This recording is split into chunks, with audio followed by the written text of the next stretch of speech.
हिंदी में यूपीएससी की तैयारी से संबंधित प्रोग्राम्स को देखने के लिए सब्सक्राइब करें स्टडी IQIAS हिंदी।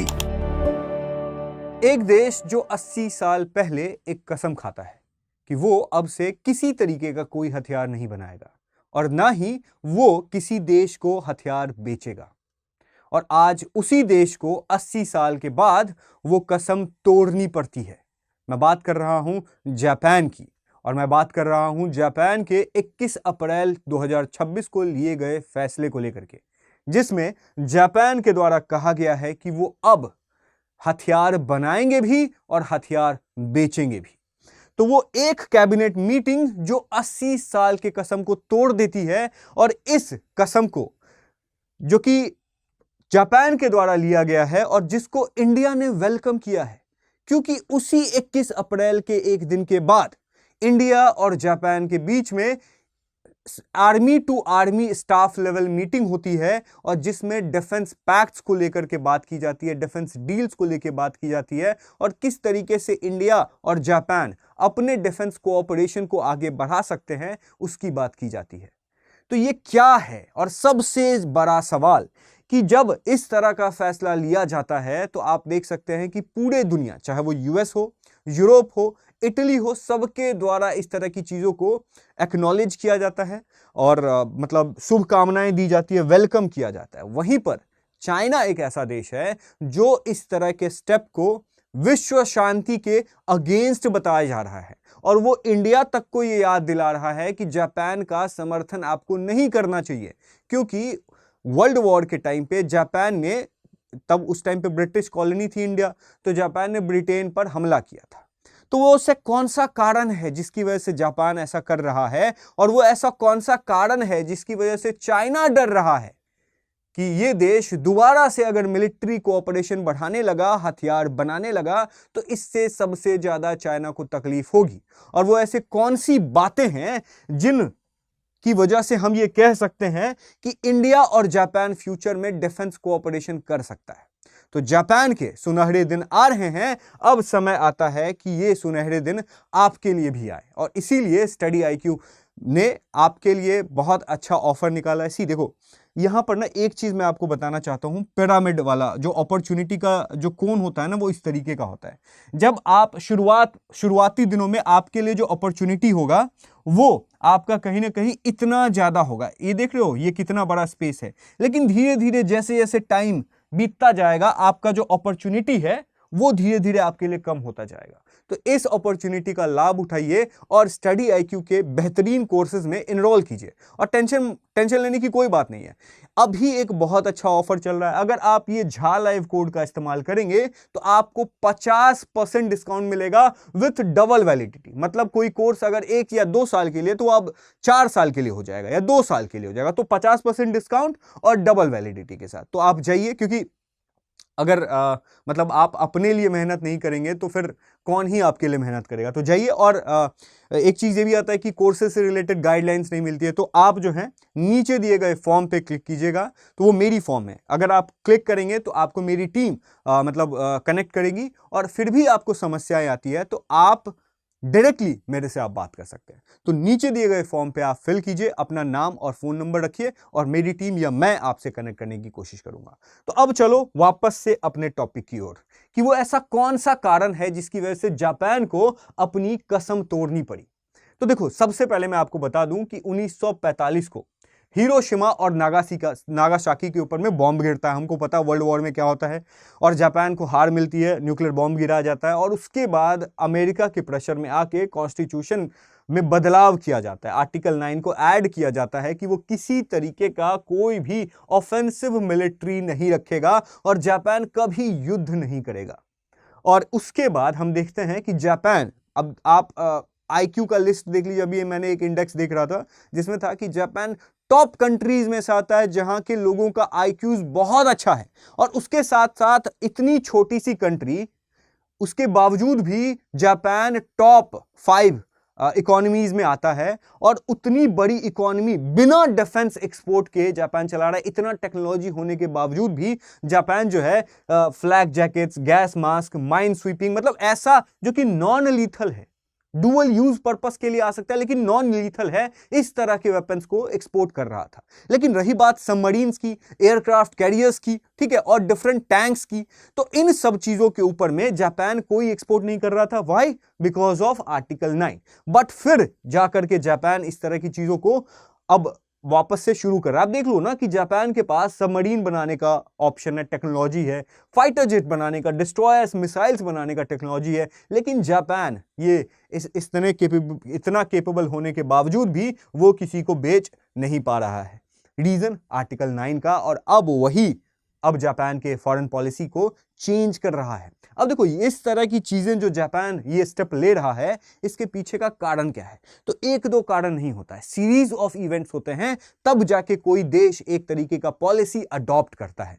जैसे कि 2011 से शुरू करे तो चाइना की जो नेवी है वो ईस्ट चाइना सी, जो कि साउथ चाइना सी जिसको कहा जाता है, उसमें शेंकाकू आइलैंड, ठीक है, इस सेंकाकू आइलैंड को चाइना क्लेम करता है, जापान क्लेम करता है, यहां पर जो है वो घुसपैठ बढ़ाने लगा। और चाइना की क्या ही बात करें, चाइना जो है वो उसी साउथ चाइना सी वाले रीजन में एयर डिफेंस आइडेंटिफिकेशन जोन लगा देता। अब सोचो कि वो जो साउथ चाइना सी वाला रीजन है, इस साउथ चाइना सी में बहुत सारे आइलैंड्स हैं, और इस साउथ चाइना सी के बहुत सारे आइलैंड्स को डिफरेंट कंट्रीज, फिलीपींस, वियतनाम जैसे बहुत सारे कंट्रीज क्लेम करती है, और उस पूरे साउथ चाइना सी को एक अकेला चाइना क्लेम करता है। और इसी वजह से चाइना छोटे छोटे देशों को मतलब बुली करता है, उनके कभी शिप को टक्कर मार दिया, कभी कुछ भी करता रहता है, कहीं ना कहीं अपना मतलब दिखाता है सुपीरियरिटी कि हम तुमसे बड़े हैं और हम जो बोलेंगे वही होगा। उसी के क्रम में 2013 में AID मतलब ADIZ डिक्लेयर कर देता है। इसका मतलब यह है कि वो उस रीजन में अगर कोई एयरक्राफ्ट आता है तो उसके लिए, अब देखो वहां पर वो किसी का नहीं है,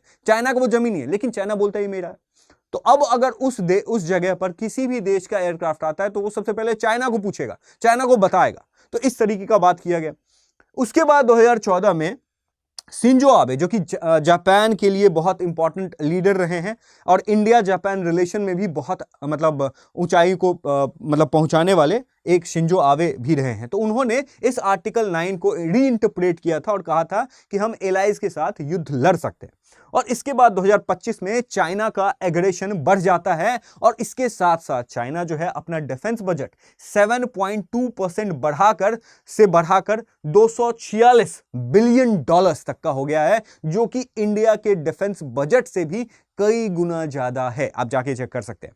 उसके साथ फरवरी 2026 में चाइना 20 जापानीज कंपनीज के ऊपर में ये मतलब 20 जापानीज कंपनी को एंटिटी लिस्ट में डाल देता है। अब एंटिटी लिस्ट में डालने के पीछे का रीजन ये है कि वो मतलब इन 20 कंपनियों में से के साथ चाइना और उनके मतलब जो इन्फ्लुएंस्ड देश हैं वो ट्रेड नहीं करेंगे। तो इससे जो है मतलब जापान को ये क्लियर हो जाता है कि चाइना जो है वो हर तरीके से मतलब कर्टेल करने की कोशिश कर रहा है, मतलब उसके बाद जापान को नीचा दिखाने की कोशिश कर रहा है। और तो ये तो चाइना वाला एंगल हो गया कि चाइना से बहुत तरीके से प्रभावित था जापान, और चाइना से ही प्रभावित होने की वजह से वो इस तरह की हरकत कर रहा है। जो दूसरा कारण है वो ये है कि 90 मतलब जो वर्ल्ड वॉर खत्म हो रहा था उसके बाद अमेरिका ने जब नागासाकी हिरोशिमा पे बॉम्ब गिराया था, तो अमेरिका ने बोला था कि देखो भैया आपको ना किसी तरीके का वेपन बनाने का जरूरत नहीं है, क्योंकि हम आपकी मदद करेंगे। कैसे? तो अमेरिका बोला कि भैया हम जो है वो हम मतलब आपको जो है हम हेल्प करेंगे, कोई भी देश आपके ऊपर में अटैक करेगा। तो ये सारी चीजें आप सबको पता होंगी। लेकिन अब क्या होता है कि डोनाल्ड ट्रंप के आने के बाद मतलब उनके पहले से ही, और स्पेशली डोनाल्ड ट्रंप के आने के बाद ज्यादा हो गया ये चीज कि अमेरिका ने जापान को, साउथ कोरिया को कहा कि हमारी न्यूक्लियर अम्ब्रेला जो है वो फ्री नहीं है और आपको भी हमें पैसे देने होंगे। ठीक है, बहुत तरीके की बातें उन्होंने की। साथ में उन्होंने अपने एलाई से यहां तक कह दिया कि भैया डिफेंस स्पेंडिंग को 5% तक बढ़ाओ। स्टार्टिंग में आप कह रहे हो कोई जरूरत नहीं है, अभी कह रहे हो आप बढ़ाओ। उसके बाद जो 5% बढ़ाया जा रहा है, ये सोचो कि अभी जापान जितना डिफेंस मतलब डिफेंस इक्विपमेंट में खर्च कर रहा है, डिफेंस मैन्युफैक्चरिंग में मतलब डिफेंस को आगे बढ़ाने में खर्च कर रहा है, उससे 3 गुना ज्यादा उनको खर्च करना पड़ जाएगा अमेरिका के अकॉर्डिंग। तो सोचो अगर भारत आज अपने डिफेंस कैपेबिलिटी में जितना इन्वेस्ट कर रहा है उससे 3 गुना ज्यादा अगर हमें इन्वेस्ट करना पड़ जाए तो हम उस उतने पैसे जो कहीं और वेलफेयर स्कीम्स पे लगा रहे थे वो अब हमें डिफेंस पे लगाना पड़ेगा, जिसकी वजह से हमारे जनता की लाइफस्टाइल थोड़ी मतलब कमजोर होगी। यही सेम चीज जापान के साथ भी है। उसके साथ साथ अप्रैल 2026 जो रिसेंट की बात है उसमें हम देखते हैं कि जब हरमुज को ईरान के द्वारा कैप्चर कर लिया जाता है, तब क्योंकि अमेरिका की वजह से ही हरमुज कैप्चर हुआ तो भैया लोग अमेरिका को ही तो ब्लेम करेंगे, लेकिन अमेरिका जो है उल्टा, अमेरिका नहीं मैं बोलूंगा ट्रंप जो है उल्टा सभी देशों को कह रहे हैं कि तुम लोगों के पास हिम्मत नहीं है, तुम लोगों के पास कैपेबिलिटी नहीं है जो तुम लोग जो है वो यहां आकर के जो है हमारा साथ दे सकते हो, मतलब कोऑपरेट कर सकते हो, क्योंकि अमेरिका अब धीरे धीरे नीचे जाते जा रहा है तो वो अब उम्मीद कर रहा है लोगों के हेल्प से, लोगों की हेल्प। लेकिन जापान के भाई मिलिट्री कोऑपरेशन कैसे, मतलब कैपेबिलिटी भी उतनी नहीं है तो कैसे ही हेल्प करेगा। तो इसी वजह से जापान को ये फील हो गया कि भैया देखो जो वादा जो है आपका इलेक्शन टू इलेक्शन चेंज होता रहे, और जो फ्रेंडशिप ट्रीटी, क्योंकि अब सबको पता है कि जो यूएसए की हेजेमनी 50 साल पहले थी वो अब नहीं है, तो धीरे धीरे और कम होती रहेगी, चाइना का राइज होते रहेगा। तो हम अपनी सिक्योरिटी, हम अपनी सॉवरेनिटी, यूएसए जो कि मतलब जहां के लीडर इतने हिपोक्रेट होते हैं तो उनके ऊपर नहीं रख सकते, हमें कुछ ना कुछ करना होगा, और इसी वजह से जापान के द्वारा ऐसा काम किया जा रहा है। अब सवाल आता है कि अगर ये काम जापान के द्वारा किया जा रहा है तो इसमें क्या होगा, ठीक है, किस तरीके की बात होगी।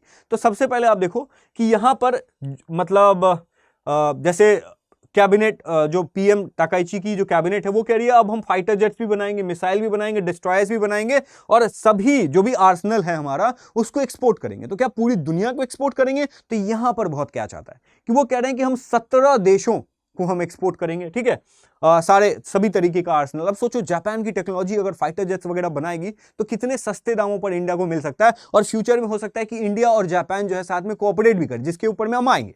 लेकिन तो यहां पे बोला जा रहा है जो भी हम एक्सपोर्ट को इंप्रूव करेंगे वो वहां की जो नेशनल सिक्योरिटी काउंसिल है वो करेगी। लेकिन ये जो 17 देश है, ये 17 देश कौन से हैं? ये 17 देश कौन से हैं? तो आप देख सकते हैं America, Britain, Australia, Bharat, Philippines, ये सारे देश हैं। लेकिन इंपॉर्टेंट बात ये है कि यहां पर भारत भी है। तो इन देशों को के साथ वो कोऑपरेशन करेंगे और अपने वेपन्स को, अपने आर्सेनल को जो है वो एक्सपोर्ट भी करेंगे।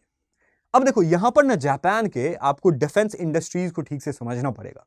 अगर आपने जापान के इंडस्ट्रीज को समझ लिया तो फिर आप शॉक रह जाएंगे कि जापान के पास इतना ज्यादा कैपेबिलिटी था वेपन बनाने का, बट फिर भी जापान नहीं बना रहा था। क्योंकि देखो यहां पर क्या हो रहा है कि जापान के जो डोमेस्टिक डिफेंस इंडस्ट्री है उसको बैड इन्वेस्टमेंट बोला जाता है। क्यों? अब सुनना यहां पर बोला जा रहा है कि देखो जापान की जो मतलब सबसे टॉप 5 डिफेंस कंपनीज हैं, मैंने क्या बोला कि अभी तक जापान जो है वो एक्टिव वेपन्स नहीं बना रहे, मतलब सबमरीन्स, फ्रिगेट्स, डिस्ट्रॉयर्स ये सब नहीं बना रहे, एयरक्राफ्ट ये सब नहीं बना रहे, मतलब इस तरीके से कि जो नॉन लीथल है, ठीक है, जिससे किसी को मारा नहीं जा सकता, ये बना रहा है। ये वही नॉन लीथल चीजें ही बना करके जापान की जो टॉप 5 डिफेंस कंपनीज हैं वो 40% ईयर ऑन ईयर ग्रोथ करती है, विच इज ह्यूज। और जो कंबाइंड 5 डिफेंस कंपनीज का यहां पर रेवेन्यू है वो 13.3 बिलियन तक है, ठीक है। और उसके बाद अब जाकर के अगर वो इस तरह की काम करेगी तो फिर कितना ज्यादा प्रॉफिट होगा ये आप इमेजिन कर सकते हैं। इसके साथ साथ जापान जो है वो अब मतलब डील्स भी कर रहा है। आप देख सकते हैं कि 6.5 बिलियन डॉलर्स की डील होती है ऑस्ट्रेलिया और जापान के बीच में, जिसमें जो मित्सुबिशी हेवी इंडस्ट्री है, जो नाम इंपॉर्टेंट नहीं है, तो वो 3 फ्रिगेट्स डिलीवर करेंगे और 8 दोनों ऑस्ट्रेलिया और जापान मिलकर बनाएंगे। और ये जो है वो अब तक का सबसे बड़ा जापान का डील रहा है।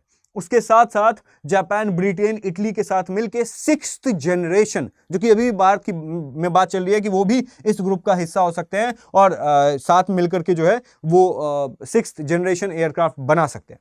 अब यहां पर क्या है कि यहां पर जो जापान है वो सिर्फ डिफेंसिव नहीं खेल रहा, वो अब ऑफेंसिव खेलने की भी कोशिश कर रहा है। वहीं पर जो चाइना है वो पागल हो रहा है, चाइना जो है वो परेशान हो रहा है। क्यों ना परेशान हो, क्योंकि अब चाइना जो इस तरह की बात कर रहा है कि मिलिट्रियलिज्म की तरफ बढ़ रहा है। देखो पता है चाइना के जो भी स्टेटमेंट्स होते हैं ना वो बहुत हिपोक्रेट वाले होते हैं, और मैं इसीलिए कह रहा हूं क्योंकि चाइना 2 तरह की बातें करता है। खुद वो तिब्बत वाले रीजन में, खुद वो जिंगजियांग वाले रीजन में, खुद ताइवान वाले रीजन में, छोटे-छोटे, और खुद साउथ चाइना सी वाले रीजन में छोटे छोटे देशों को परेशान करता है। वहीं पर जापान जब मिलिट्री बनाने लगता है, मिलिट्री कैपेबिलिटीज बढ़ाने लगता है जापान को परेशान करने के बाद, तब चाइना इस तरह की बातें करता है कि भाई जापान को ये काम नहीं करना चाहिए, इंडिया को सपोर्ट नहीं करना चाहिए। तो भाई चाइना जो है अब उसी जापान से डर रहा है जिस जापान को चाइना ने कंटिन्यूअसली अपने बहुत सारे मेजर्स से बनाया है। अब यहां पर इंपॉर्टेंट बात ये होता है कि चाइना को डरने की क्या जरूरत है जापान में, है ना, कि चाइना जापान से क्यों डर रहा है। तो भाई चाइना के पास अभी भी कैपेबिलिटी है। तो भाई देखो, ये जो जापान है ना, वो एक तरीके से आप समझ लो एक गैंगस्टर होता है जो कि अपने प्रोफेशन से रिटायर्ड होके एक छोटे से गांव में, मतलब हॉलीवुड मूवी होती है ना, जो एक बहुत बड़ा गैंगस्टर होता है जो बहुत परेशान किया हुआ रहता है लोगों को, लेकिन अब जो है वो रिटायरमेंट ले चुका है, अब जो है सुकून वाली भरी जिंदगी जी रहा होता है। लेकिन जब उसके ऊपर में कोई वापस से अटैक करता है तो भैया लायन या शेर बूढ़ा हुआ रहता है, उसको पता होता है कि वो शेर है, लेकिन वो लड़ नहीं रहा होता। वही जापान भी है। जापान ने अपने हिस्ट्री के दौरान इतने, मतलब स्पेशली चाइना को इतना ज्यादा मजा चखाया था कि पूछो ही मत।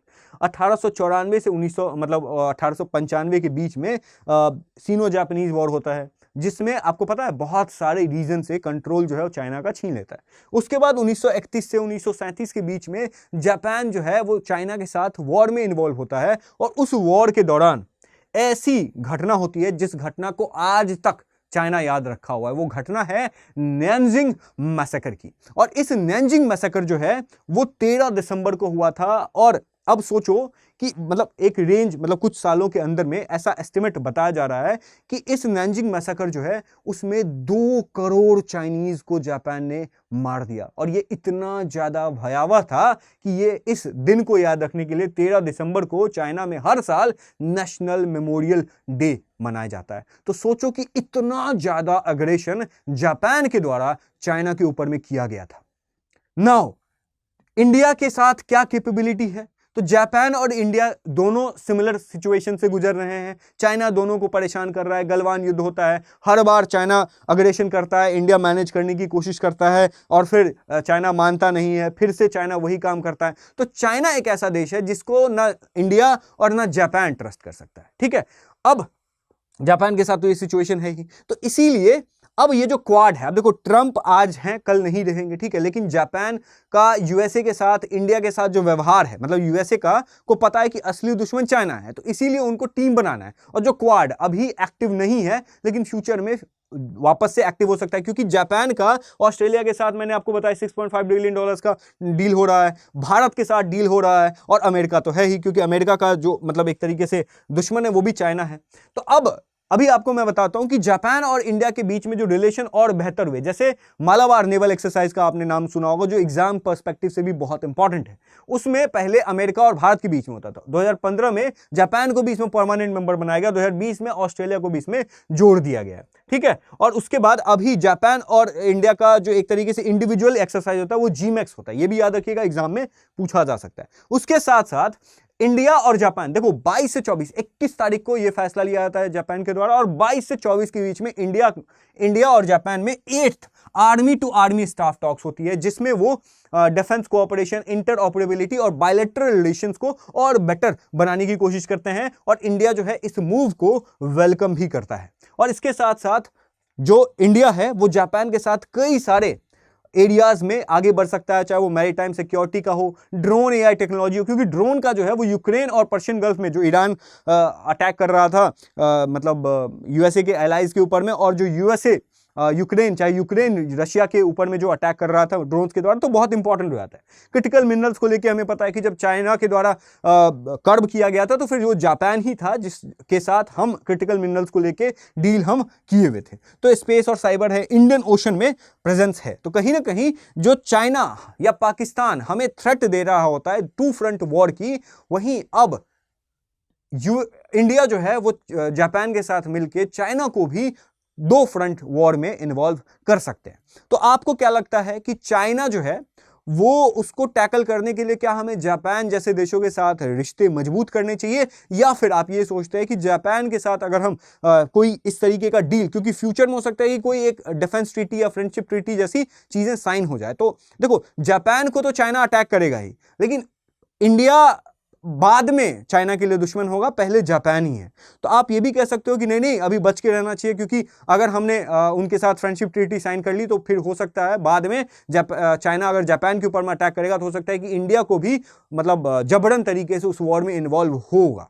तो आप बताइए, क्योंकि आज ना कल चाइना के साथ भारत का युद्ध होना तय है, बस उस युद्ध किसके पक्ष में होगा ये हम लोग डिसाइड करेंगे। तो इसी के साथ मैं था आपके साथ प्रशांत झा, और आप अगर मेरे से कनेक्ट करना चाहते हैं तो आप जो है वो इन यूजर नेम टेलीग्राम या फिर इंस्टाग्राम पे जुड़ सकते हैं और आप मेरे से बात कर सकते हैं। तो इसी के साथ मैं आज आपके साथ सेशन कंप्लीट करता हूं, फिर आपसे मुलाकात होगी किसी नए टॉपिक के साथ। तब तक के लिए thank you so much, keep learning and जय हिंदी में यूपीएससी की तैयारी से संबंधित प्रोग्राम्स को देखने के लिए सब्सक्राइब करें स्टडी IQ IAS हिंदी।